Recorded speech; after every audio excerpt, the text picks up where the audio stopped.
Bonjour tout le monde! Mardi dernier, je vous parlais de l'entreprise à vocation sociale. Je vous parlais des valeurs, de la philosophie de ce modèle d'entreprise-là. Aujourd'hui, je veux vous parler un petit peu de comment concrètement ça se vit une entreprise à vocation sociale parce que c'est vraiment un beau modèle et j'ai des gens qui me posent la question régulièrement. Mais qu'est-ce que ça veut dire dans le quotidien? Comment tu fais les choses? Parce que c'est pas, dans l'entreprise à vocation sociale, c'est pas juste qu'on fait des choses, qu'on a des services, des produits, qu'on a des tâches à faire, qu'on fait des choses.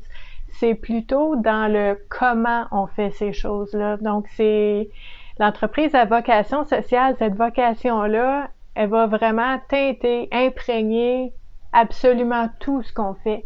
Tout ce qu'on fait, chaque parole qu'on dit, chaque geste qu'on pose va être imprégné par ces valeurs-là, cette philosophie-là de vocation sociale dont on a parlé dans la dernière vidéo. Donc concrètement, ce que ça veut dire, c'est que moi, en étant intervenante sociale, formatrice et conférencière au sein d'une entreprise à vocation sociale que j'ai fondée qui s'appelle Vivre à coup de cœur, ça veut dire que à chaque fois que je vais offrir un service, que je vais donner une formation, offrir une conférence, faire un atelier, ça ne sera pas nécessairement par souci de est-ce que c'est populaire, est-ce que c'est quelque chose qui va marcher, est-ce que c'est in, est-ce que c'est pas comme ça que ça fonctionne. Donc c'est pas vraiment au niveau des modes ou de l'intérêt passager des fois qui passe pour des différents sujets. La façon que je vais fonctionner, qui est certains vont dire que ça complique peut-être un petit peu les affaires, mais pas tant que ça, c'est que j'y vais selon ce que les personnes que j'accompagne me demandent. Donc, ça veut dire que je suis beaucoup à l'écoute de ce que les personnes qui gravitent autour de Vivre à coup de cœur, donc ça veut dire les membres de mes 2 groupes sur Facebook, ça veut dire aussi les personnes qui sont présentes et impliquées et engagées dans la communauté sur la page Vivre à coup de cœur sur Facebook, de quoi ils parlent eux? C'est quoi leurs questions? De quoi ils ont besoin? C'est quoi qui est important pour eux en ce moment, puis que c'est pas nécessairement des choses qui sont à la mode en ce moment, OK? Mais que dans la vraie vie, dans le day-to-day, dans le quotidien, ça, en ce moment, c'est important pour eux. Donc, à ce moment-là, ce que je vais faire, mes publications sont adaptées à ça. Je veux répondre, je veux être pertinente, je veux que ça ait de la valeur, ce que j'offre. Parce que j'ai cette vocation sociale-là de répondre à des besoins et de aussi, en quelque part, participer à ma façon, à l'échelle que je peux le faire, à une transformation sociale. Donc, c'est ça la vision qu'il y a derrière tout ce que je fais. Donc, si par exemple, il y a quelque chose à la mode ces temps-ci, puis qu'il y a quelqu'un qui m'approche, qui dit « Hey, c'est à mode, ça te tente-tu, on va le faire ensemble », mais si ça résonne pas pour les personnes qui sont là, puis que moi je suis là pour eux aussi, ben je vais préférer offrir quelque chose qui répond aux besoins des personnes qui sont là en ce moment. Donc c'est pas de courir après la nouvelle mode ou de prendre la vague pendant qu'elle passe. Donc c'est sûr que à ce moment-là, ce qui est aussi un avantage, je crois, c'est que au lieu de se perdre un peu dans les masses de tout le monde qui fait la même chose, ben moi je suis vraiment cœur à cœur à l'écoute avec les personnes qui sont là. Donc une vocation sociale, une entreprise comme ça va vous demander, ça va exiger que vous soyez beaucoup à l'écoute.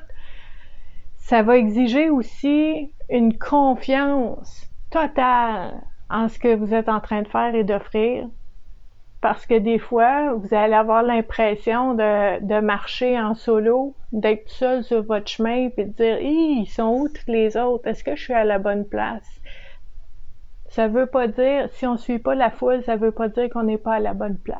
On est à notre place. Puis la vocation sociale aussi, ce que ça va apporter, c'est une vision globale des choses.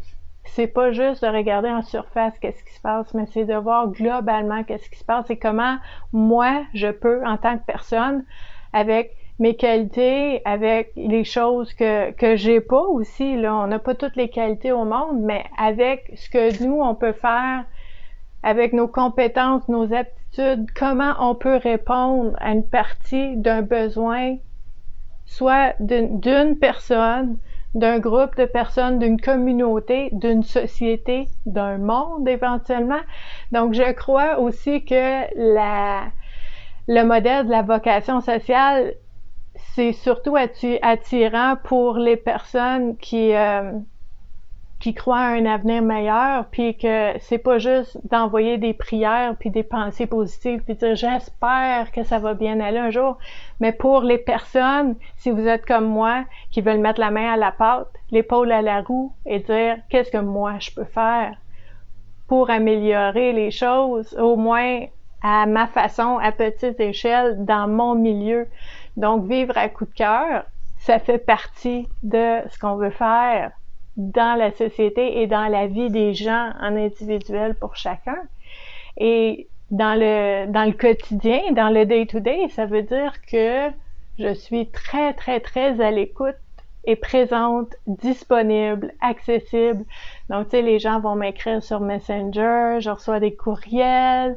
Dans mes réseaux sociaux, quand j'ai un commentaire, ben j'aime ça, être avec les gens. C'est pas forçant pour moi, c'est pas une corvée, c'est pas quelque chose que j'ai dû m'habituer à faire parce que je suis à la bonne place. J'aime les gens, je veux aider, je veux soutenir, accompagner comme je peux. Donc, quand je vois un commentaire, ben je réponds.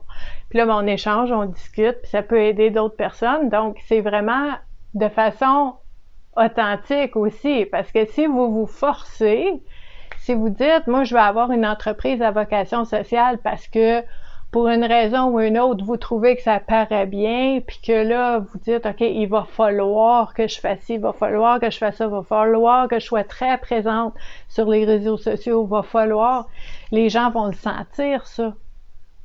Les gens vont le sentir. Il faut que ça vous fasse plaisir d'être là. Il faut que ça vous fasse plaisir de faire ce que vous faites. À tous les dimanches matin à 11h, moi, depuis plus de 2 ans, je suis assise en avant de mon écran, puis je fais un Facebook Live, le tirage de la carte de la semaine. Puis, il y a personne qui me force à faire ça. Je me sens pas obligée. J'ai hâte. À chaque semaine, j'ai hâte à ce moment-là. Donc, je vous dirais, l'entreprise à vocation sociale, c'est pas quelque chose qu'on peut se forcer à aimer ou à faire.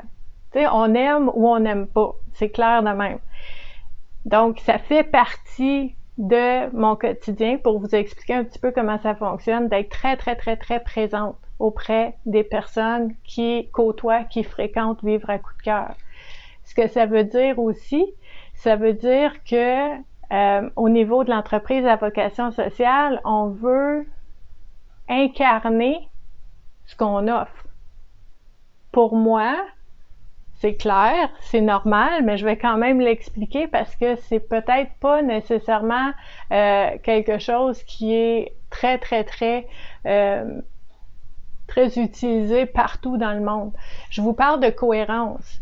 Je vous parle que tu sais, si vous dites, par exemple, je sais pas, moi, vous donnez des cours de méditation, mais que vous êtes la personne la plus stressée du monde, tu sais, à trembler de même, puis à vraiment, vraiment être très, très, très stressée, ben peut-être que ce serait intéressant qu'on puisse offrir quelque chose qu'on a en soi, qu'on incarne, qu'on vit, pour pouvoir l'offrir aux personnes autour de nous, mais de façon cohérente aussi.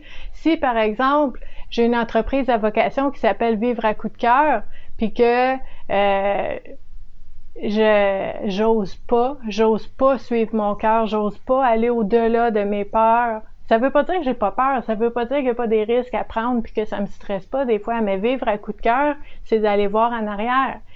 Si je fais pas ça dans ma vie, j'incarne pas ce que je suis en train de donner à tout le monde à travers mon entreprise à vocation sociale. Si vous avez une entreprise à vocation sociale qui, je sais pas moi, qui croit à l'environnement puis que vous voulez aider à sauver la planète de cette façon-là, puis que vous jetez vos déchets dans la rue n'importe quand par la fenêtre de la voiture, on n'est pas cohérent. Donc, l'entreprise à vocation sociale exige une cohérence aussi. Je vous dis pas que c'est facile, dans le sens que on est... Là, je cherche mon mot en français, mais en tout cas, c'est pas personne d'autre qui nous regarde, mais envers soi-même. Je vous dirais que moi, en étant une entreprise à vocation sociale, je me sens accountable. Je sens que je dois être cohérente. Parce que sinon, ça fait aucun sens, ce que je fais, ce que je dis, ce que j'offre. Donc, chacun des services que je vais offrir, chacune des activités, chacune des formations, que ce soit reconnaître et réagir face à la manipulation psychologique, comment réagir à des personnes qui sont toxiques pour nous, la communication, comment bien s'affirmer de façon à être compris de façon claire et courtoise et comment écouter vraiment, comment prendre soin de soi.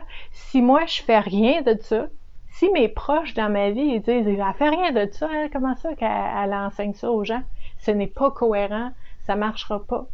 Donc l'entreprise à vocation sociale exige un examen personnel de voir, OK, je suis qui, moi? Qu'est-ce que j'ai à offrir? Qu'est-ce que j'ai à travailler? Puis l'humilité de voir ça. Et aussi, la capacité d'utiliser ses forces. OK? Parce que, je vous donne un exemple. Moi, ça fait 23 ans que je suis intervenante sociale. J'ai pas... on apprend tous les jours, mais dans le sens que j'ai une expertise qui est déjà là, que je peux offrir. Je ne vais pas m'improviser à faire, par exemple, quelque chose au niveau de l'environnement que peut-être je connais moins.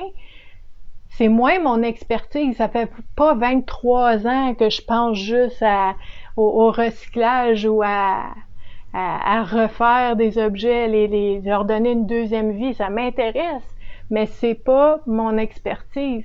Donc, comment je peux faire en tant qu'entreprise à vocation sociale pour utiliser ce que j'ai, mon expertise, mes forces, ma spécialité, et l'offrir aux gens pour pouvoir vraiment aider une personne à la fois et des groupes des fois pour pouvoir se sentir mieux et eux, à leur tour, améliorer comment ça se passe dans leur vie, dans leur entourage, et de le faire, comme je disais tantôt, de façon accessible, ça veut dire abordable. Fait que c'est, tu sais, je ferai pas des millions avec ça. OK? Vivre à coup de cœur, entreprise à vocation sociale ne sera jamais multinationale. Parce que c'est pas ça le modèle. Tu sais, j'aurais jamais un yacht puis 3-4 maisons, là. C'est pas ça le modèle. C'est pas ça la valeur. C'est pas ça la philosophie en arrière. Mais, en étant une entreprise à vocation sociale, j'offre tout ce que je fais de façon abordable et de façon à ce que je puisse avoir un salaire, un mode de vie décent. OK? Juste être bien. Puis après ça, les gens peuvent venir chercher ce qu'ils ont besoin, les services. Moi, j'accompagne, je suis là. Tout le monde est bien. Tout le monde est heureux. C'est l'entreprise à vocation sociale. Donc, je pense que ça peut répondre à quelques questions. Si jamais vous avez d'autres questions, parce que je sais que, surtout en Europe, j'ai des gens beaucoup en Europe qui m'écrivent puis qui disent ça n'existe pas chez nous, ça, j'ai jamais vu ça, puis ça m'intéresse, puis je veux en savoir plus. Puis à ce moment-là, vous pouvez m'écrire. Écrivez-moi. Posez-moi vos questions, je vais répondre du mieux que je peux selon mon expérience. Et puis, je vous invite aussi à regarder la première vidéo sur l'entreprise à vocation sociale si vous l'avez pas déjà vue déjà. Je vais aussi ajouter dans la description sous la vidéo le lien, encore une fois, pour l'entreprise à vocation sociale. Ça va vous aider à voir un petit peu où est-ce qu'il se situe ce modèle-là dans tous les autres modèles qui existent. Je vous invite à aimer, vous abonner on est sur YouTube, vous abonner à la nouvelle chaîne YouTube et peut-être à visiter et à aimer la communauté, la page Vivre à coup de cœur sur Facebook. Donc, merci beaucoup d'avoir été là et je vous dis à la prochaine. Bye bye!